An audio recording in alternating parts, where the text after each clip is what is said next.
ایسی بیٹی ہو تو بیٹوں کی ضرورت کیا ہے؟ تسبیح فاطمہ کے ہے ہمراہ ہر جگہ، نواز صاحب تسبیح فاطمہ کے ہے، کبھی دیکھا آپ نے یہ تسبیح، یہ سجدہ، وہ سجدہ تسبیح کو روان کے بیچ میں ایسے رکھ لیتے ہیں، تسبیح کے بیچ میں سجدہ آتی ہے۔ تسبیح فاطمہ کے ہے ہمراہ سجدہ، ماں کربلا کے بعد بھی بیٹے کے ساتھ ہے۔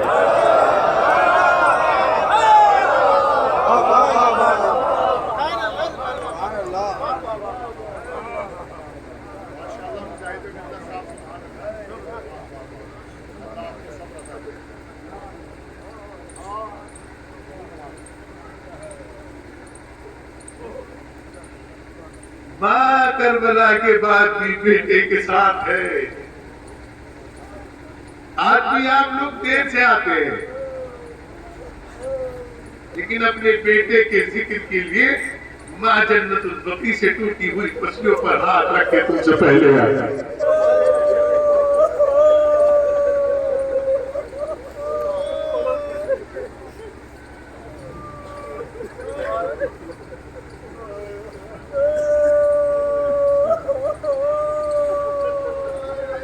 میں اس لیے یہ مجلس پڑھ رہا ہوں، سب مجھ سے بہتر ہیں، بیٹھے ہیں، پڑھ سکتے ہیں۔ میرا بھائی مسلسل مولانا اطہر صاحب دم نکلنے سے لے کے اب تک مسلسل میرے ساتھ برابر میں شریک ہے۔ آقا صاحب دیگر افراد بیٹھے ہیں، مسلسل میرا بھائی پوچھ رہا ہے، بھائی تنہائی محسوس نہ کرنا، بھائی کسی چیز کی ضرورت ہے مجھے یاد رکھنا، بھائی کسی کو بعد میں کہنا پہلے مجھے کہنا۔ میرے بہت سارے عزیز جنہوں نے مجھے فون کر کر کے تسلی دے کر کہا پریشان نہ ہونا، ہمارے چچا شاہ نواز بڑھانے سے، چچا محسن بمبئی سے، شہزاد رضا رضوی انگلینڈ سے، کویت سے میرے بھائی شاندار صاحب، سب نے مجھے ایسی تسکین جسے کہنا چاہیے، بھائی پروگرام بہت بڑا ہو جائے گا، بہت لوگ آئیں گے، پریشان نہ ہونا، یہ نہ سوچنا کہ کوئی چیز کی کمی محسوس ہو مہمانوں کی، بھائی ایک بار حکم ضرور کرنا، نہیں بھائی آپ سلامت رہیں۔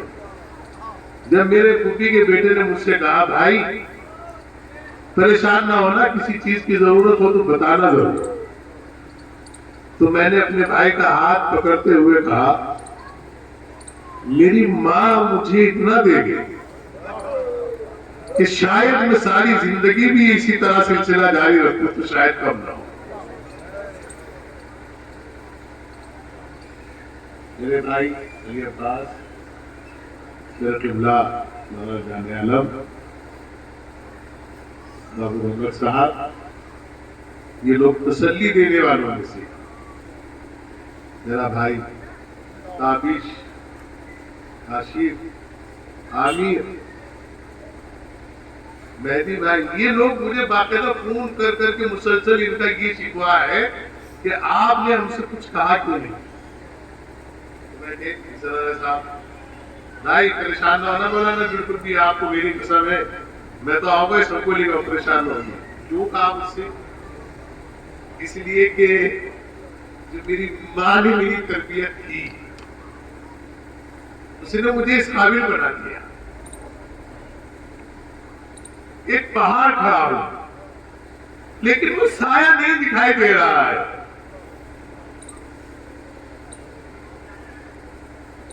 میں 25 سال سے ممبر سے خدمت کر رہا ہوں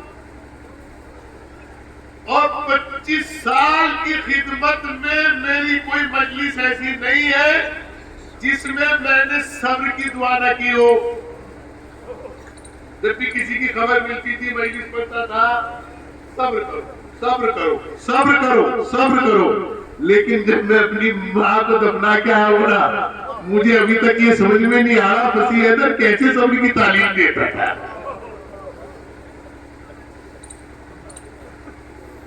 ابھی تک نہیں سنبھلایا، شاید پتہ نہیں کتنا وقت لگے۔ پیار کہتے ہیں کسے اور مامتا کیا چیز ہے؟ کوئی ان بچوں سے پوچھے جن کی مر جاتی ہے ماں۔ میری ماں نہیں تھی، میری ماں میری دوست تھی، میری ماں میری ہمراز تھی، میری ماں مجھے بہت ساری چیزوں سے متنبع کرنے والی خاتون تھی، بہادر تھی، ایسی بہادر خاتون کبھی جس نے مجھے، کبھی میری ماں نے، یہ میں پرچم پکڑ کے قسم کھا رہا ہوں، کبھی میری ماں نے مجھے کسی چیز کا احساس نہیں ہونے دیا، نہ غربت کا احساس، نہ طاقت کا احساس، نہ کمزوری کا احساس۔ یہ کہتی تھی گھبراتے کیوں ہو؟ کیونکہ تم جن کا ذکر کر رہے ہو وہ سرکار کائنات ہے۔ میں میرٹھ ہاسپٹل لائز ہوں، ڈاکٹر کہہ رہے ہیں کہ ہم جواب دے چکے، باقی صاحب پوچھے گا نہیں بیٹے، ڈاکٹر نے کہا ہم جواب دے چکے، ان کے لیے آپ انتظامات کیجئے۔ میری والدہ، میری بہنیں سب رو رہی، میری والدہ سے کسی بزرگ نے آ کر کہا کہ ان سے کہیں کہ چپ ہو جائے، تو انہوں نے کہا کہ لگے کیا چپ کروں، انہیں پتہ ہی نہیں یہ کربلا کیا ہے۔ تو کہنے لگے آپ، کہنے لگے میرا یقین ہے میرا بچہ واپس آئے گا۔ کیوں؟ کیونکہ وہ امام حسین کے ذکر کے لیے گیا تھا، اور 7ویں دن واپس آیا، اور خیر سے آج تک زندہ ہوا آپ کے ساتھ۔ دوستان عزیز، میری آپ سے گزارش ہے، ہاتھ جوڑ کر دنیا کے ہر حسن کو ختم کر دینا، لیکن والدین کے سامنے کبھی اف نہ کرنا۔ یہ سرمایہ جب چلا جاتا ہے نا، دنیا کی کوئی دولت دے کے نہیں رکھتا۔ میرا وطن میری ماں سے آباد تھا، میں اپنی ماں کے لیے جیتا تھا۔ میں نے خود قرآن، ایمان، اہل بیت کی محبت کے سمجھا تو میں اپنی ماں سے ہمیشہ کہتا تھا، اب ماں کی دعا کرو، سنا ہے کہ ماں کی دعا اولاد کے حق میں قبول ہوتی ہے، اب ماں یہ دعا کرو کہ آپ کو دفنا کے آؤں اور میرا انتقال ہو جائے، اس لیے کہ میں آپ کے بغیر نہیں رہ پاؤں گا۔ کیوں نہیں رہ پاؤں گا؟ اس کی وجہ یہ ہے کہ میں نے کربلا پڑھی ہے۔ ارے جب ٹوٹی ہوئی پسلیوں والی ماں اپنی اولاد کے غم میں قبر میں نہیں رہ سکتی، اللہ اکبر، یہی تو کہا تھا ماں، اے اماں، لہو ہاتھ چمن دیکھنے چلو، زینب کے پاس وہ میرا سر دیکھنے چلو،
مسلمون انا للہ وانا الیہ راجعون۔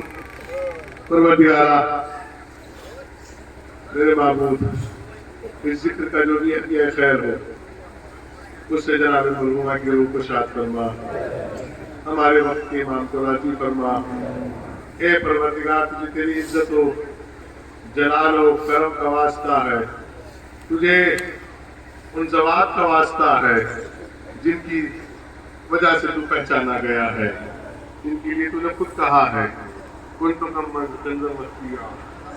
میں ایک چھپا ہوا خزانہ تھا، جب میں نے چاہا کہ پہچانا جاؤں، فَأَحْبَبْتُ فَخَلَقْتُ الْخَلْقَ، تو پس میں نے ان کو خلق کیا۔ یہ خلق کون ہے؟ لی خمسۃ لطفی بہا خر الوباء الحاتمہ المصطفیٰ والمرتضیٰ وابناہما والفاطمہ صلوات اللہ علیہ۔ میرے معبود، ان کے توسل سے مرحومہ کی روح کو شاد فرما، ان کی قبر کو نور سے منور فرما۔ پروردگار، ان پھیلے ہوئے ہاتھوں کسی دوسرے کا محتاج قرار نہ دے، ان کو اپنی رحمت برکت نازل فرما۔ جو بیمار ہیں ان سب کو صحت کاملہ شفا عاجل عطا فرما۔ بالخصوص میرے برادر عزیز فخر ملت ڈاکٹر مرزا یاسر عباس صاحب کو صحت کاملہ شفا عاجل عطا فرما۔ پروردگار، جو آستہ محمد اور آل محمد کا جو ہمیں مقروض ہے دینی دنیاوی اعتبار سے، ان کو قرض ادا کرنے کی توفیق عطا فرما۔ پروردگارہ، ہم سب کو حج بیت اللہ روضہ معصومین کی زیارت نصیب فرما۔ پروردگارہ، جو بے اولاد اس کو اولاد نبینا و صالحہ عطا فرما۔ پروردگارہ، ہم سارے گھروں کو قرآن اور اہل بیت کی روشنی سے منور فرما۔ ہم سب کو لقمہ حلال کا پابند قرار فرما، ہم سب کو لقمہ حرام سے محفوظ فرما۔ ہمیں ہر وہ عمل کرنے کی توفیق دے جس سے تو راضی رہ سکے، ہم سے ہر وہ شے لے لی جس میں تجھے غضب اور ناراضگی ہو۔ پروردگار، جو واسطہ محمد اور آل محمد کا تمام ہی جوانان جہاں جہاں بھی ان سب کی جان و مال و صحت و عزت و آبرو کی حفاظت فرما۔ خصوصاً وہ جوان جو بیرون وطن، بیرون شہر، بیرون ملک ہے، اور وہ جوان جو ملک کی سرحدوں پہ راتوں کو جاگتے ہیں اور ہم سکون سے سو جاتے ہیں، ان سب کی جان و مال و صحت و عزت و آبرو کی حفاظت فرما۔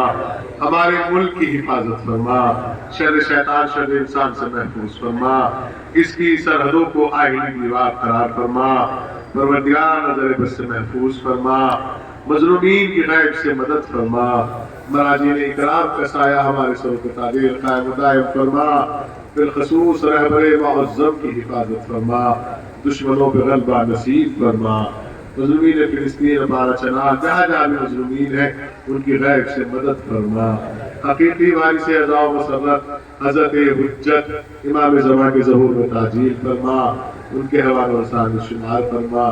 ربنا تقبل منا انک انت السمیع العلیم۔ ایک مرتبہ سورہ الحمد، اپنی مرتبہ سورہ توحید کی تلاوت فرما کر مرحومہ مقبولہ سیدہ تاشائی بیگم بنت حکیم فقیر حسین، اور اسی کے ساتھ ایک گزارش ہے کہ سورہ فاتحہ جملہ مومنین مومنات جو مرحوم ہو چکے ہیں ان کی روح کے ساتھ۔